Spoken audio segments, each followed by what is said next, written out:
राव अफसल साहब और कौन नहीं उन्हें जानता, हमारे साथ अक्सर मौजूद होते हैं और जो हालात चल रहे हैं बहुत ज़बरदस्त इनके साथ इस बात पर गपशप होने वाली है और जो भी इंफॉर्मेशन है हम आपको साथ साथ पहुंचाते रहेंगे। इसके लिए आपको करना क्या है, देखते रहना है रोज़ न्यूज़।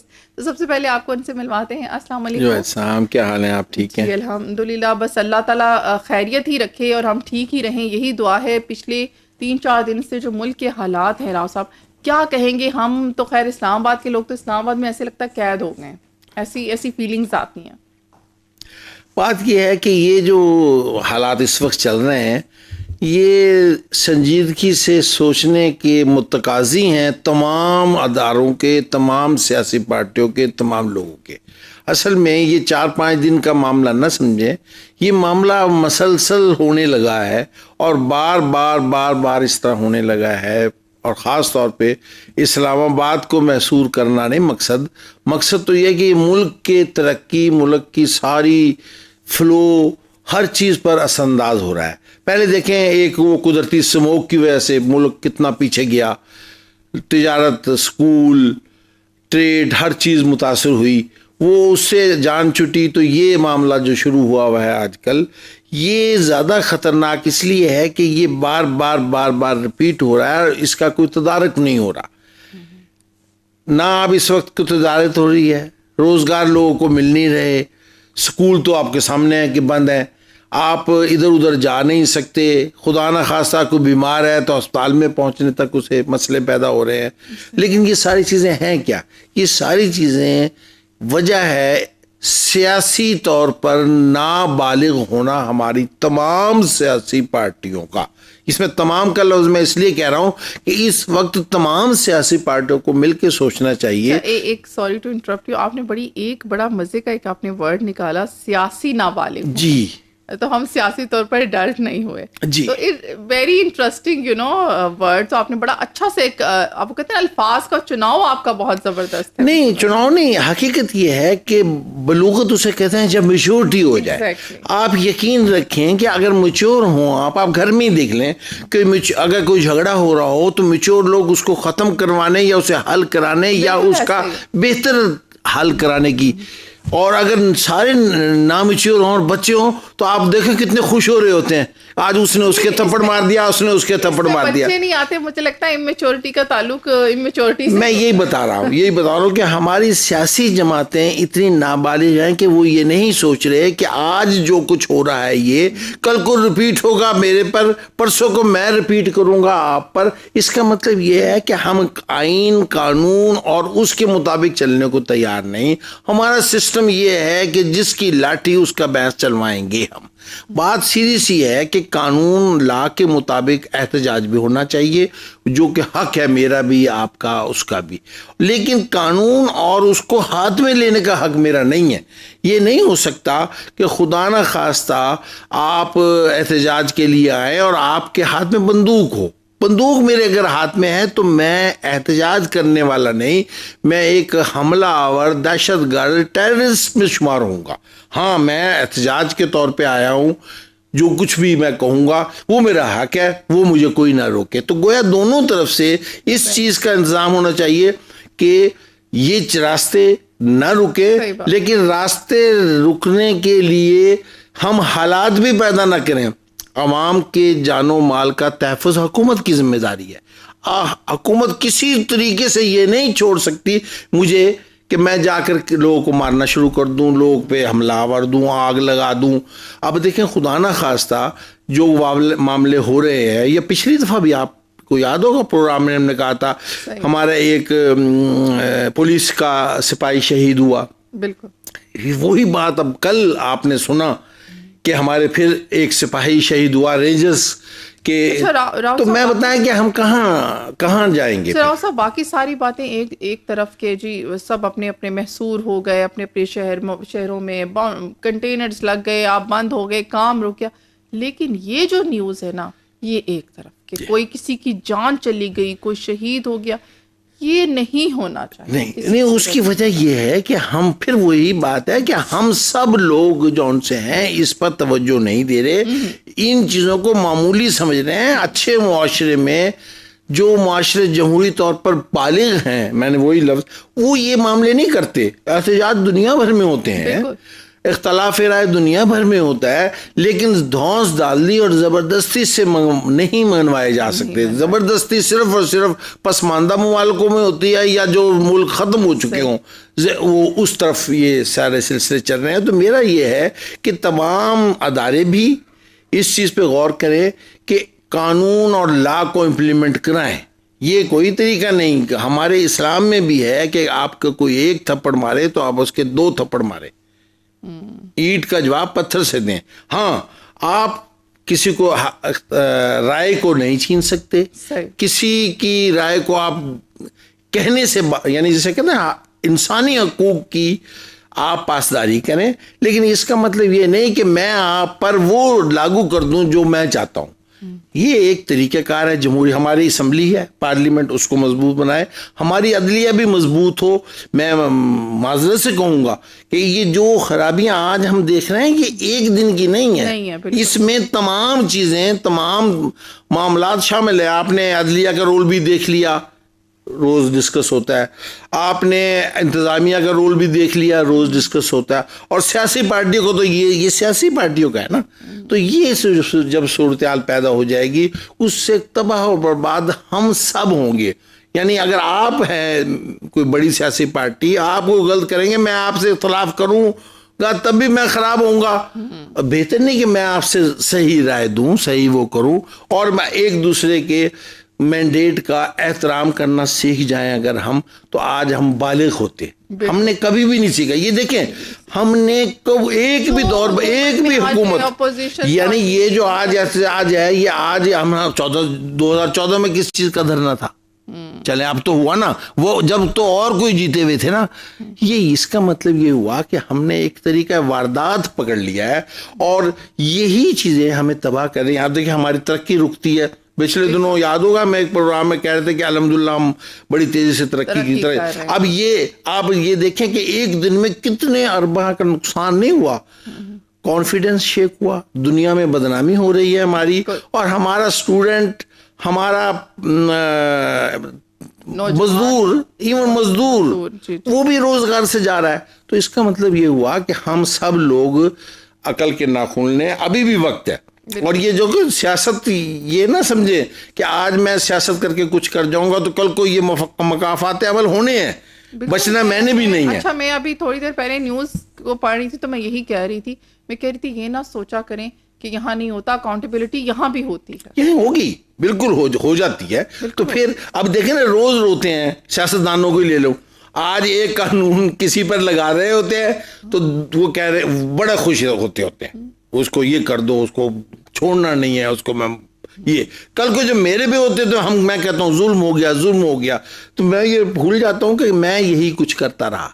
हमें इन तमाम चीज़ों को सबने मिलकर ख़त्म करना है। अब ये जो खामोश हैं पार्टियाँ, जितनी पार्टी खामोश हैं अगर, तो यकीन रखें वो भी शामिल हैं इस सारे उसमें।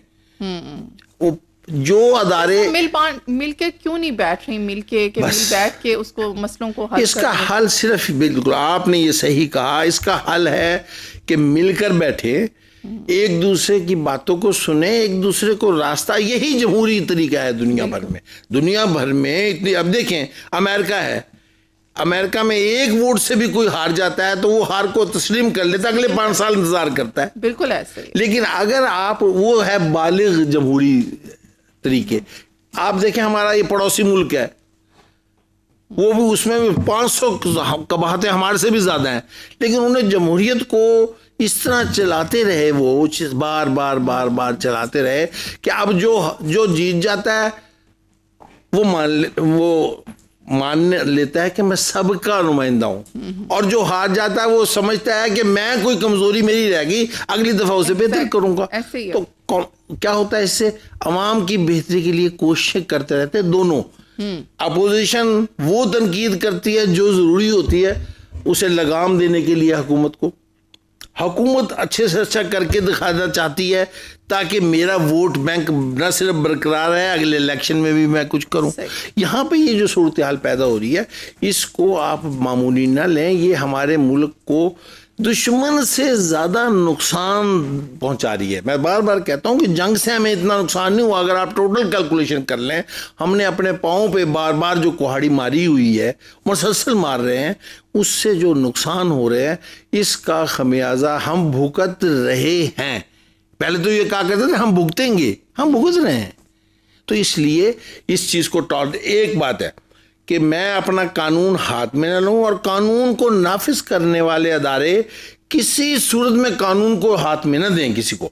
ये कोई डिप्लोमेसी नहीं कि आप मुझे गोली मार दें, चूंकि मैं तो एक मुलाजिम हूं पुलिस का, फौज का या रेंजर का सिपाही हूं, तो मेरी जान की कीमत नहीं।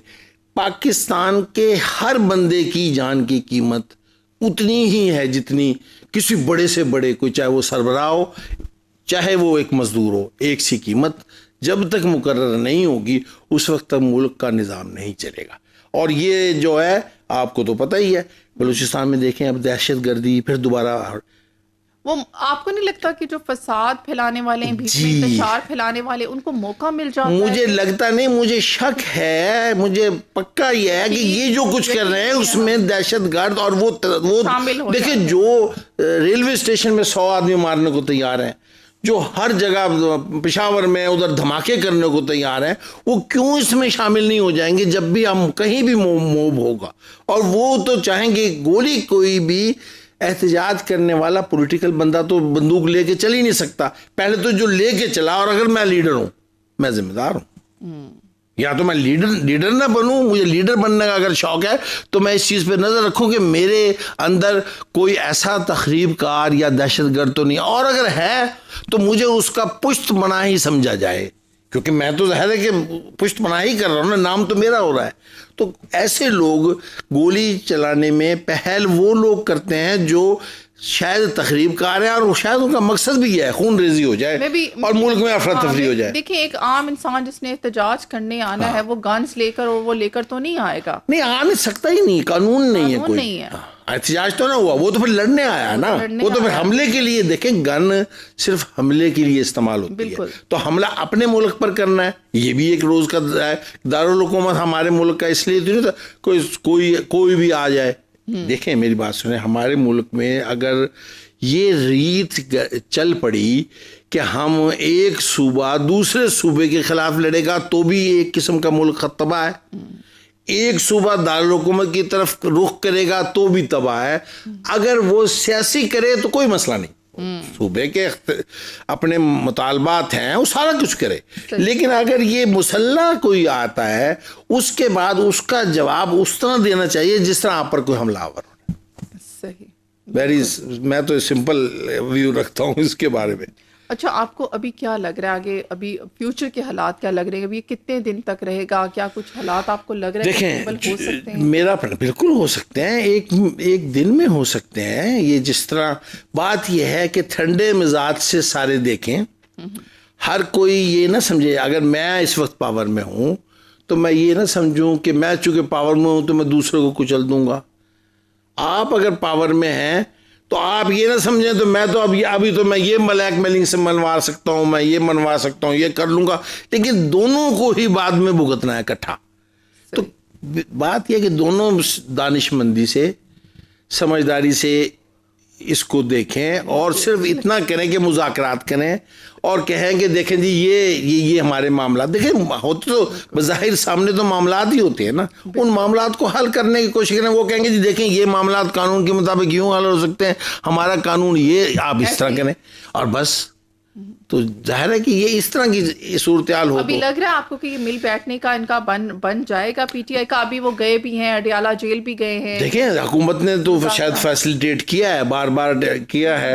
अब अगर पार्टी में देखें, ये जो ना सियासी पार्टी होती है इनमें एक बंदा राय देने वाला नहीं होता, राय देने वाले बहुत होते हैं। किसी की अगर हर पार्टी में किसी की कोई राय होती है, किसी की कोई राय होती है। बात ये होती है कि लीडरशिप का काम ये होता है कि वो उस राय को सुनने के बाद मुज्तमे करके एक कोई कर सके। अब पता नहीं कि लीडरशिप कौन सी एग्जिस्ट करती है। एक पार्टी जौन सी है वो ये कहे कि भी हमारे लीडर ये हैं, उसकी बात मान लें। वो लीडर ये तय करे कि हमने यहाँ तक मुज़ाकरात करने हैं, ये चीज़ें आप करो, तो वो दूसरी पार्टी जौन सी है। अब असल में हम दो तरफा गड़बड़ में आए हुए हैं। एक है कि जो मौजूदा पार्टी है इस वक्त, ये जलूस वगैरह जो लेके आई हुई है, इसकी लीडरशिप मेजर जो है वो अदियाला में, लेकिन जिन लोगों के हाथ में है वो पता नहीं, उनमें से वो कहता है मैं हूँ, वो कहता है मैं हूँ, इस तरह की चीज़। हमारी हुकूमत के भाई एक, अब मैं आ रहा हूँ दूसरी तरफ, हमारी हुकूमत भी इसी तरह ही बिखरी हुई है कि पार्टी 2-3 मिलके एक वो हुकूमत बनी हुई मखलूत, और उसमें से एक पार्टी ये समझ रही है कि चूंकि आप का चेहरा आगे है हुकूमत में और मेरा तो कुछ मसला नहीं है। बात यह है कि या तो हुकूमत करनी है तो सब मिलके करें और वाइज डिसीजन करें और मिलकर कोई बेहतर डिसीजन करें, और ये ना करें कि भाई आपका चेहरा आ गया, मैं भी तो मेरे वोट से ही बनी हुई है ना आप वजीर आजम, तो मिल के अगर ये करें तो ये बिल्कुल मसला हल हो सकता है, और ये एक दिन में हो सकता है अगर चाहें तो, और अगर नहीं चाहें तो फिर। लेकिन ये एक और भी है, कोई भी हुकूमत उस वक्त तक एग्जिस्ट नहीं कर सकती जब तक वो कानून को इम्प्लीमेंट कराने पर कादिर ना हो। या आप हुकूमत ना करें, हुकूमत करें तो लॉ को इम्प्लीमेंट कराएं, फिर मुज़ाकरात भी होंगे। यकीन रखें कि अगर हुकूमत मजबूत होगी तो मुज़ाकरात वो भी सभी करेंगे और हल निकालेंगे। हुकूमत भी तब मजबूत रह सकती है कि वो सबको लेकर साथ चले। ये है सूरत हाल। जी बिल्कुल, सबको साथ लेकर चलेंगे तो ही मसले जो हैं वो हल होंगे।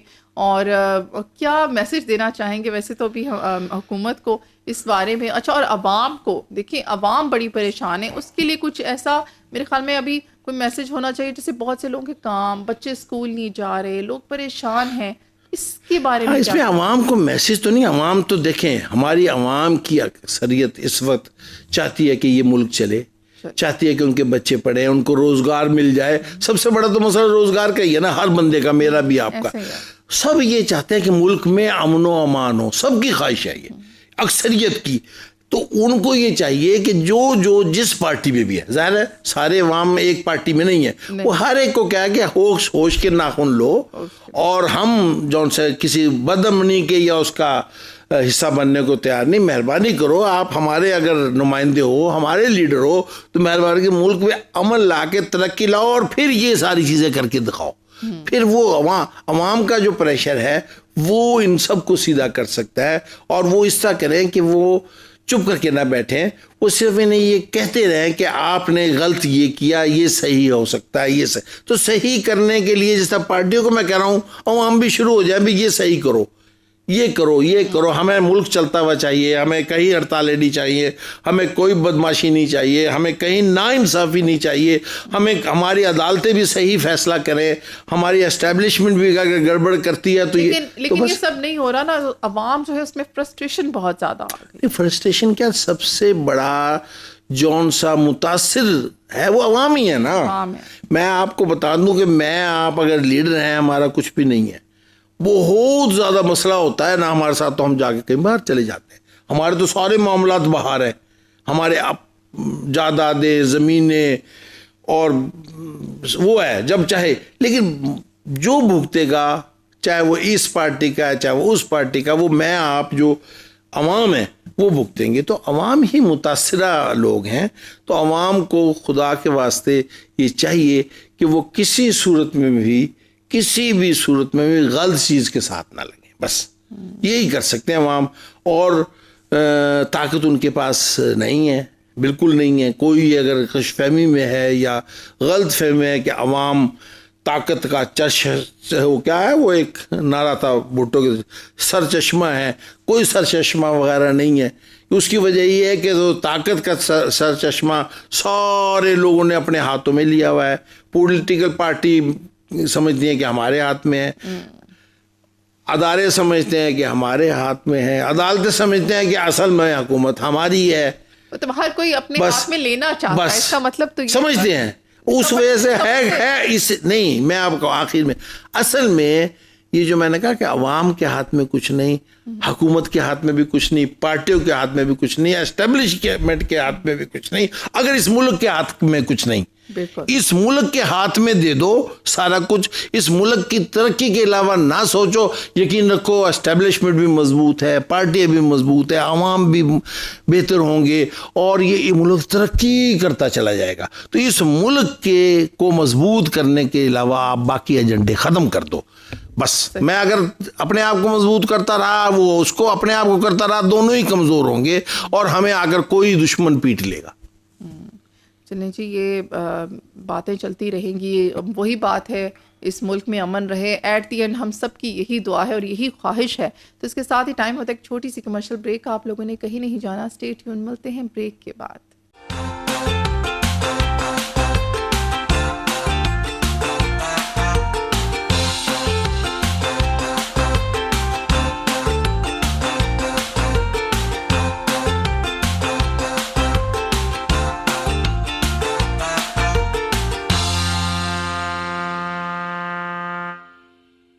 तो हमारे साथ राव अफजल साहब मौजूद है और हम उनसे हालात हाजरा पे बात कर रहे थे।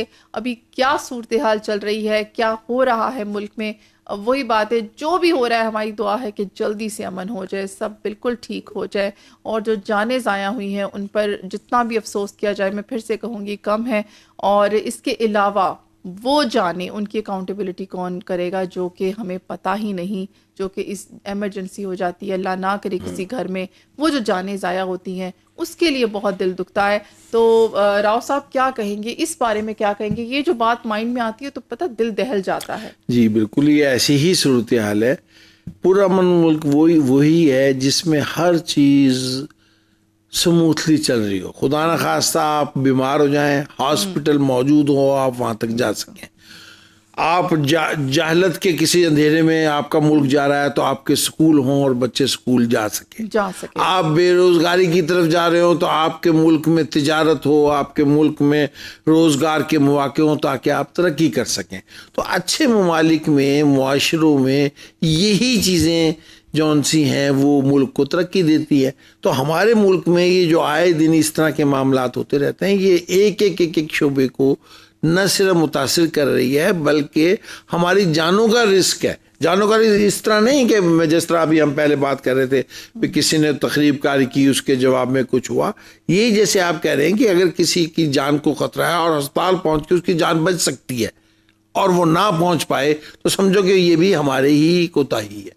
इसी तरीके से कि जो हमारी नस्ल आगे बढ़ के दुनिया में लीड करने का हम ख्वाब देखते हैं, हमने ये मुल्क बनाया था कि ये दुनिया का नंबर 1 मुल्क होगा, उसका बच्चा पढ़ ही नहीं पाएगा तो आप देख लें कि उसका क्या नतीजा होगा।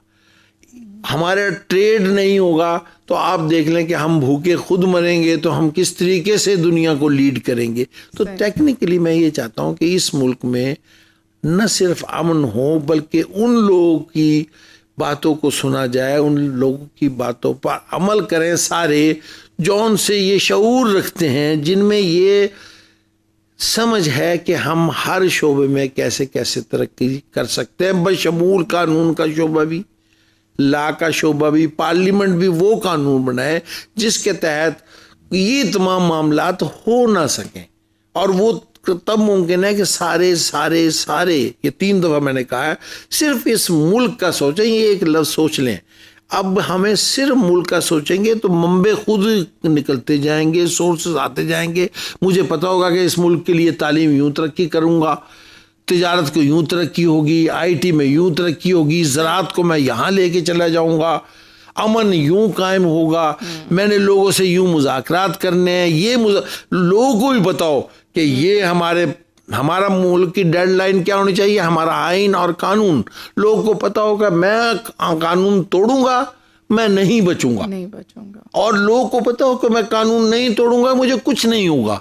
बस ये 2 चीजें जब होती चली जाएंगी, यकीन रखें मुआशरे, हमने थोड़ी सी दुनिया देखी है, मुआशरे वो इसलिए चल रहे हैं कि वो कानून पर अमल दरामद करवाते हैं। मेरे लिए भी कानून वही है, बड़े के लिए भी वही है, छोटे के लिए भी वही है। और पक्का पता है कि जिसने ये तोड़, हमारे यहाँ तो जुर्रत और डिटाई का ये लेवल है कि सारा कुछ करने के बाद हम दावा करते हैं कि हम लीडर भी हैं। हमें तो देखें, हम मुजरिम होकर दावा कर सकते हैं तो फिर हमारा कानून नहीं है। नहीं है। बस वेरी सिंपल। वेरी बिल्कुल सही कहा। अच्छा, इन सारे हालात में अब एक तरफ बेलारूस के वो जो सदर की आमद है और वो भी दिखाया जा रहा है, उसके हवाले से क्या कहेंगे? वो एक खुशाइन बीच में आप कह लें, एक आप थोड़ी सी अच्छाई की खबर, अच्छी खबर आप कह सकते हैं कि जी साथ में हमें थोड़ा सा अपने मुल्क की तरक्की की तरफ काम हो रहा है, थोड़ा सा लोगों को हौसला हो रहा है कि जी चल रही हैं चीजें, वरना तो बिल्कुल ऐसे लग रहा था सब कुछ बंद हो गया। तो इस हवाले से क्या? जी मैं यही कह रहा हूँ कि हमारे मुल्क का टैलेंट, हमारे मुल्क में अट्रैक्शन दुनिया के लिए इतनी है। पिछले दिनों आपको पता है वो शंघाई कॉन्फ्रेंस हुई, बिल्कुल देखो मुल्क में तमाम लोग आए जब, तो इसका मतलब कि हमारे मुल्क की प्रोजेक्शन भी हुई, हमारे मुल्क को आगे बढ़ने के मौके मिले और उनसे ताल्लुकात हुए। आज ये बेलारूस के सदर आए हुए हैं, लेकिन वो देखिए वो हमारे को खाना खाने तो नहीं आए हुए ना। जी जी। वो हमारे से तिजारती ताल्लुकात, हमारे से सफारती ताल्लुकात को यूज़ करते हुए हमारे से ट्रेड बढ़ेगा, हमारे से दिफाई ताल्लुकात बढ़ेंगे, साइंस टेक्नोलॉजी में तरक्की, इसी तरह बाकी। तो इस तरह की चीज़ें जब हम करते रहें या इसी तरह हमारी तवज्जो हो तो हमारे मुल्क का इमेज अच्छा होगा। लेकिन उसी दौरान अगर ये बेलारूस का जो सदर है उसके अपने लोग ये भी तो बता रहे होंगे जी आपको हेलीकॉप्टर पे इसलिए लेके गए कि क्योंकि यहाँ ज़रा थोड़ी सी मामलात हुआ है, तो इसका मतलब है कि वो तासुर तो हमारे मुल्क का खराब हुआ ना, खराब हुआ वो ठीक है, वो इतना, तो इसका मतलब ये हुआ कि हम अपने मुल्क को इतना पुरअमन कर दें और हमारी इक़्तिदार में आने वाली जो भी हुकूमत हो इतनी मजबूत होनी चाहिए कि वो इन चीज़ों को इतना बेहतर करे कि सारी दुनिया हमारी तरफ आए। ट्रेड हमारा, देखिए हमारे सबसे ज़्यादा ज़रूरत इस वक्त एक्सपोर्ट इम्पोर्ट का मामला है ना। अगर हमारे एक्सपोर्ट बढ़ते चले जाएं, हमारे एक्सपोर्ट बढ़ने के इतनी चीज़ें हमें अल्लाह ने दी हैं कि हमें तेल की भी ज़रूरत नहीं है। मैंने पहले भी कहा था कि हमारी तो ज़राअत ही है, अगर उसे एक्सपोर्ट की तरफ पहुंच जाए तो हम दुनिया के अमीर तरीन लोगों में हों। हमारा टैलेंट जो है वो अगर IT में एक्सेल कर जाए तो हम दुनिया में इतना कमा लें कि हमें किसी और शोबे की ज़रूरत ना हो। हमारे यहाँ जो बच्चे ये हमारे हाथ से जो पढ़े हुए नहीं है, हाथ की दस्तकारी के इतनी चीज़ें हैं कि अगर एक्सपोर्ट करने लगे तो आप दुनिया में उसका नाम कमा लें। तो मैं ये कहना चाह रहा हूँ कि ये चीज़ें हमारे यहाँ हो सकती हैं बशर्ते कि हम सिर्फ मुल्क के लिए सोचें और मुल्क के बढ़ाने के लिए। मैं अपोजिशन में हूं तो मैं भी मुल्क को आगे लेके जाऊं, आप हुकूमत में हो तो आप भी मुल्क, तो हर कोई कहे कि ये लोग अपने मुल्क के लिए कंप्रोमाइज नहीं करते।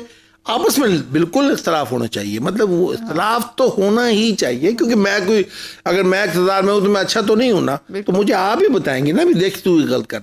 लेकिन मुल्क की जहां मामला आ जाए तो अगर मैं वहां कंप्रोमाइज कर रहा हूं तो इसका मतलब कि मैं खुद गर्जी की तरफ आ गया हूं। मुझे तो इस वक्त हमारे मुल्क ही हमारा एम ऑब्जेक्टिव होगा तो हम आइन पे भी, कानून पे भी अमल करेंगे और अच्छे कानून बनाएंगे और उन पे इम्प्लीमेंट करेंगे। हमारी अदालतों को भी ये इख्तियार हासिल ना हो कि आइन और कानून से हटे, मुझे भी ये इख्तियार हासिल ना हो कि मैं आइन और कानून से हटूं, चाहे मैं जितने भी इख्तियारात रखता हूँ। तो इसका मतलब ये हुआ कि अनफॉर्चुनेटली ये ऑब्जेक्टिव हो नहीं रहा हमारा। ये नहीं, इसमें कोई शक ही नहीं कि ये जो कुछ हो रहा है इसमें हमारा कोताहियां शामिल हैं, और एक दिन की नहीं, 77 ईयर की कोताहियां शामिल हैं। हमें अभी भी वक्त है संभल जाएं।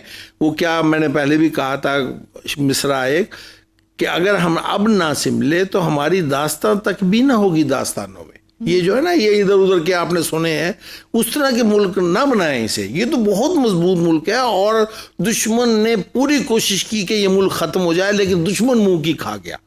लेकिन हम अब खुद यानी पागल हो गए हैं कि हम अपने आप को खुद मार रहे हैं। तो ये जो चीज़ है ये फिर दुश्मन की ज़रूरत नहीं होगी अगर हम अब भी होश के नाखून ना लेंगे सब। देखें इसमें ये ना करूं कि मैं ये नहीं ले रहा, यही फिर गलती हो जाएगी।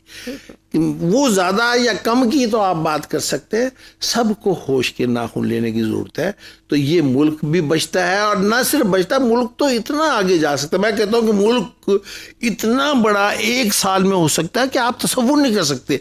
जो मुल्क बढ़े हैं तेजी से, कोरिया का आपने सुना होगा, या अब ये चाइना जो पहुंचा है, बस उन्होंने सोच लिया कि मुल्क हमारा पहले नंबर पे, फिर उसके बाद वो निकालते गए, बेईमानियां भी आहिस्ता आहिस्ता खत्म हो गई। जिसे करप्शन की आदत थी, या उसे सजा मिल गई, या वो बाज आ गया कि उसे लोग लानत मनामत करने लगे। हमारे यहाँ तो बुरी चीज को अप्रिशिएट करने का जो है, ये सारी चीजें बुरी हैं ना जो हम गिनवाए अब तक, तो उसे अप्रिशिएट करने का जो रिवाज है, बस ये वाह वाह करते करते ना, ये अपना ही तमाशा देखते देखते किसी दिन हम तमाशा ना हो जाए, इस चीज पे गौर करना चाहिए। और जितनी भी कौमें माजी में, हिस्ट्री में आप निकाल लें, जिन्होंने जो नाकामयाब हुई, जो भी वो कहते हैं ना बुरी तरह जिनके साथ वो कहते हैं ना उन्होंने मुंह की खाई, वो वही थी जिन्होंने खुद अपना तमाशा बनाया। सब आपने बिल्कुल हिस्ट्री मतलब कूजे में दरिया बंद कर दिया, यूं ही होता था। ये जो आप देख लें मुसलमानों की तरफ से आ जाते हैं ना, कि वो बगदाद में वो इतनी बड़ी सल्तनत थी जब, और वहां यही धंधे शुरू हो गए थे, मुनाजरे शुरू हो गए, वो वाह वाह हा हा हो ठट्टा, उसको साजिशें शुरू हो गई। क्या हुआ बाद में आके तैमूर ने उसको खोपड़ियों के मीनार चिन दिए। फिर वही बंद, अच्छा वो उसने कहा भी, यानी यकीन रखेंगे तारीखी की कहता है कि जब उसने, छोटी सी मैं कर रहा हूं, कि उसने लोगों को इतना मरवाया कि अभी मरे नहीं, अभी जिंदा भी हैं लेकिन तकरीबन मरने वाले हैं, तो उनके ऊपर कहा कि इनके ऊपर कालीन बिछाओ, और यहाँ के उल्मा फाजिल और जो पढ़े लिखे लोग हैं ना, जो उस वक्त मनाजे, उन्हें बुलाओ, तो और इस पे इनका खाना करो, ताकि ये देख सकें कि ये जो कुछ करते रहे, अगर ये ना करते तो आज ये हालत ना होती। ये यूं ही कौमें तबाह होती है ना, जब हम असल बातों की बजाय वो ये है, वो ये है, वो ये है, मैं कहूं कि मैं क्या हूं, फिर बात बनेगी। अच्छा, एक ये मुसीबत, और इसके साथ साथ हम पर एक पहले से जो स्मोक की मुसीबत आई हुई है, अब वो उसमें क्या हो रहा है कि अभी जैसे न्यूज़ भी यही आ रही है कि लोगों को सांस की बीमारियां जो हैं बहुत ज़्यादा हो चुकी हैं। आप देखिए इन हालात में उनके लिए कितनी ट्रबल है उन पेशेंट्स के लिए कि वो हॉस्पिटल नहीं पहुंच पा रहे होंगे। हार्ट पेशेंट्स बहुत ज़्यादा हो गए हैं, वो प्रॉब्लम्स बहुत ज़्यादा हो रही हैं, और इतनी रिपोर्ट हुई है, 24 घंटों में रिपोर्ट हुई है जी। अभी मैंने ये करा था 1097 केसेस रिपोर्ट हुए हैं 24 घंटों में। अभी ये अब है जब कुछ बेहतर हो गया है, ये भी तो वही तो बात है, हम कह रहे हैं कि ये मैंने पिछले प्रोग्राम में भी कहा था जब स्मोक जिस वक्त आई थी, कि ये स्मोक कोई कुदरती आफत नहीं है, ये हमारी पैदा करदा चीज है। पैदा से मुराद यही है कि हम गाड़ियां धुआंधार लेके चलते रहें, कोई मसला नहीं, हमें आग लगा दें फसलों को, कोई मसला नहीं, भट्टे धुआं छोड़ते रहें, कोई मसला नहीं, तमाम चीजें जो पतरूक है दुनिया में वो हम चलाते हैं, हमें कोई मसला नहीं। उसके बाद फिर ये हाल होना ही था। तो बात यह है कि उसके बीमारियों को न सिर्फ हमने बढ़ा लिया, जान के रिस्क भी हो गए लोगों के, और हमारे हॉस्पिटल पे बर्डन भी इतना आ गया, और पता नहीं फिर दरमियान में फिर हम ये इस तरह की हरकतें भी कर लेते हैं कि अस्पताल तक भी बंदा ना पहुंच सके। आपको पता, खुदा ना करे कि इसका सांस उखड़ गया है, कोई अस्थमे के मरीज है पहले से और स्मोक की वजह से वो हो गया, तो वो तो वहां तक पहुंच भी नहीं पाएगा। आप सोचिए अगर 1097 केसेस रिपोर्ट हुए हैं, तो वो भी तो हैं जो नहीं रिपोर्ट हो पाए, जो पहुंच ही नहीं पाए, बस तो वो तो फिर ये है कि हम अब बताएं ना, अब मेरे और आपके हाथ में तो कुछ नहीं। हम ये टेक्निकली मैं आपको बता दूं, पता नहीं ये सही लफ्ज है कि नहीं, हम दोनों मिलकर वावेला कर रहे हैं बस। जैसे कहता ना, हाय मैनू बचाओ, मैनू बचाओ। पाकिस्तान के अवाम जो हैं वो तो वावेला पे आ गए हैं, तो यार सानू बचाओ सानू। बात ये है कि ये एक मुनज़्ज़म मुआशरे में ये वावेले नहीं होते। मुनज़्ज़म माशरे में होता कि ये गलत है, ये ठीक करो, ये गलत है, ये ठीक करो, मैं ठीक करने वाला हूँ, मैं ठीक करता चला जाऊंगा कि ताकि मेरा नाम खराब ना हो। मैं अगर ठीक नहीं कर रहा तो दूसरा फौरन पॉइंट आउट कर देगा, और मैं कोशिश करूंगा कि जल्दी ठीक कर लूं, इससे पहले कि लोग मुझे अच्छा ना समझे। मेरी तवज्जो ही नहीं उस तरफ, मुझे इससे गर्जी नहीं कि पाकिस्तान के साथ का मरीज मर रहा है, नहीं मर रहा, हॉस्पिटल है नहीं है, सड़कें काम कर रही हैं कि नहीं, मुझे कोई पूछने वाला ही नहीं है। तो जब ये मुझे पूछने वाला नहीं है तो मैं तमाशबीनी के जरिए अपनी बना रहा हूँ। तमाशबीनी से मुल्क चलते नहीं होते, सिर्फ ये है कि 2 दिन डुगडुगी बच जाती है आखिर में। फिर तो बात ये है कि ये समोग हो या कुछ हो, एक तो हमारी पैदा करता है, अगर हो भी गई है तो हमारे इंतजामात जौन से हॉस्पिटल ऐसे हों, हम ये आए दिन अपनी सड़कें रोकने के हरकतें ना कर रहे हों, तो फिर ज़ाहिर मरीजों की जान बचेगी, वो होगा। बात यह है कि अब हमें बहुत ही संजीदगी से, बात तो शुरू हुई थी आजकल के हालात से, मैं ये कहता हूँ कि हमारे हालात आजकल के एक नमूना है थोड़े से, हम ओवरऑल हालात को ख़राब कर रहे हैं और मसलसल कर रहे हैं। ये फिज़िक्स का, मैं चूँकि तालिब इल्म हूँ, फिज़िक्स में एक टर्म यूज़ होती है एंट्रोपी। एंट्रोपी ये है कि जब आप किसी चीज़, जैसे आपके 50-60 मुख्तलिफ कलर की जो गेंदे हैं आप तरतीब से रखते हैं और उसे हिलाना शुरू कर दें तो तरतीब उसकी खराबी होगी ना। टेक्निकली जिंदगी में वो कहते हैं कि एंट्रोपी या ये बेतरतीबी ही बढ़ती है, तरतीब नहीं, बेतरतीबी बढ़ती है।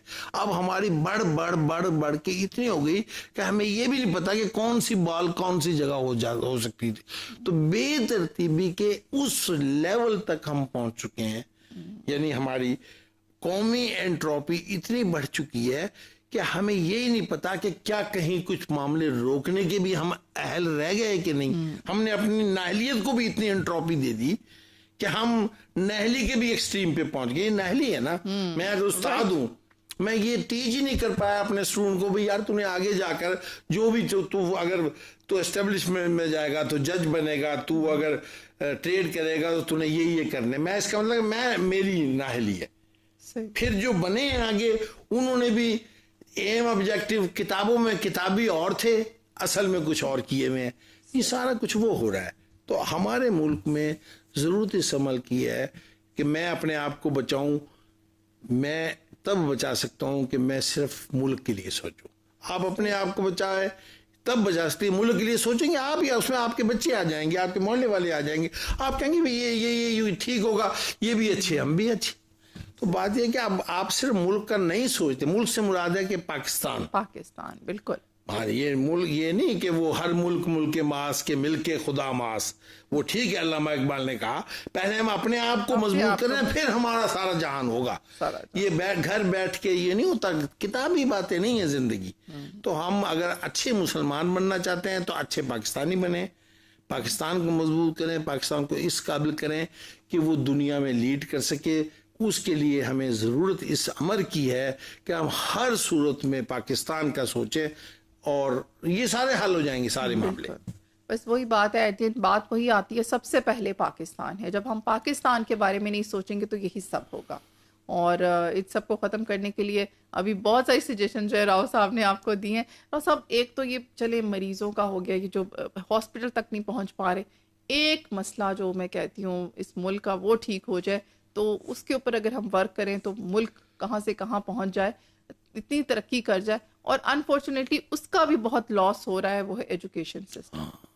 ये तो मैंने बताया ना, इतने परेशान हैं। सबसे बड़ा मसला, हम इसे सबसे बड़ा मसला समझे। टेक्निकली जैसा कहते हैं ना कि एक दरवाजा है और एक कमरा है, तो दरवाजा जब अगर सही नहीं होगा तो कमरे में तो क्या खजाना भरा हुआ है क्या नहीं, कि दरवाजा है तमाम तरक्की के रास्तों का, वो एजुकेशन है। और अगर हमारी वही डिफॉल्ट मतलब फॉल्टी होते चले जाए, उस पर ही हम सही तवज्जो, हमने कई चीजें लूज की है। हमने नंबर एक तो नजरिया अपना यूज सही तरीके से मेरे और आपके दिमाग में नहीं बैठा। अगर वो बैठा होता जिस तरह ये मुल्क बना था, तो मैं ये जो आज इतनी लंबी तकरीरें कर रहा हूं इसकी जरूरत ना पड़ती। मैं खुद ब खुद ही कौम के लिए सोच रहा होता। सही। इसका मतलब कि फॉल्ट कहाँ हुआ? हमारे एजुकेशन में। एजुकेशन सिस्टम जौन सा है वो बाज औकात तो सिर्फ हम डिग्री की तरफ ले गए, हमने दुनिया से कंपटीशन वाला नहीं रखा। एजुकेशन सिस्टम बाज औकात तो हम ऐसा कर लिया कि अब वो कागज का टुकड़ा होता जा रहा है। आप परेशान होंगी, क्योंकि मेरा एजुकेशन से ताल्लुक है।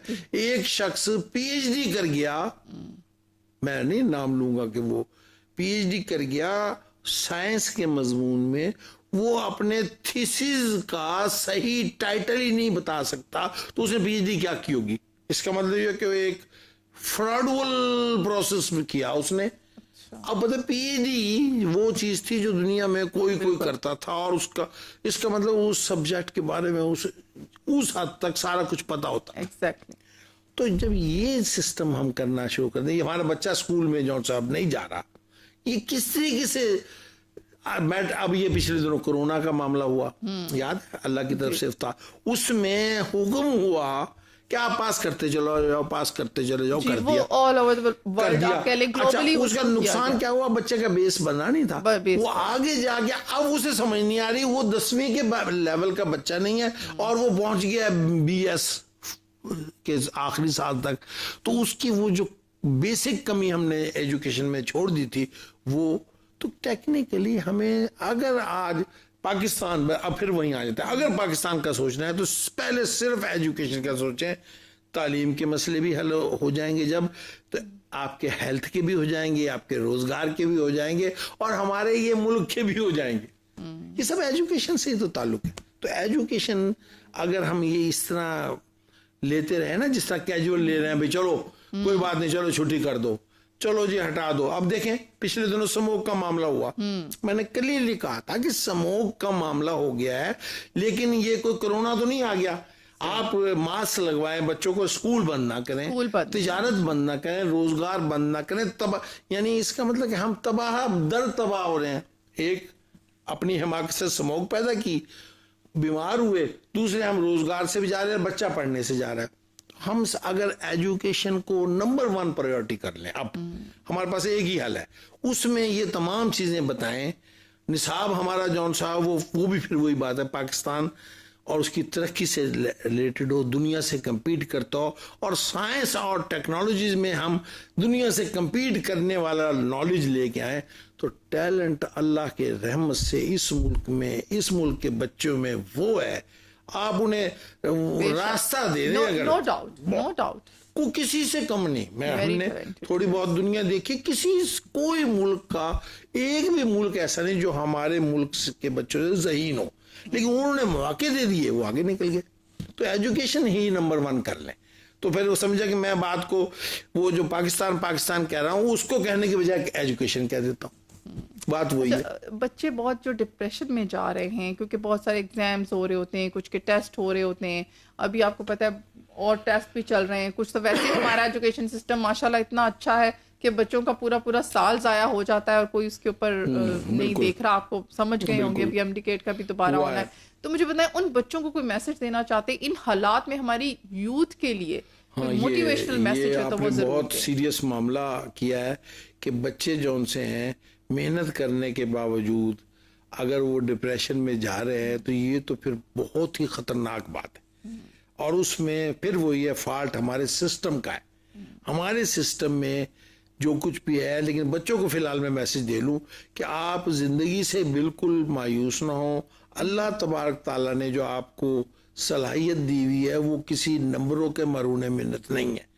मेरी अपनी जिंदगी में ऐसे ऐसे कामयाब मेरे स्टूडेंट गुजरे हैं जिन्होंने उस जमाने में, अब तो ये आ गया ना, ये परसेंटेज 99 तक ले जाते हैं लोग। 60% जब होते तो फर्स्ट डिवीजन होती थी, 45% होते थे तो सेकंड डिवीजन।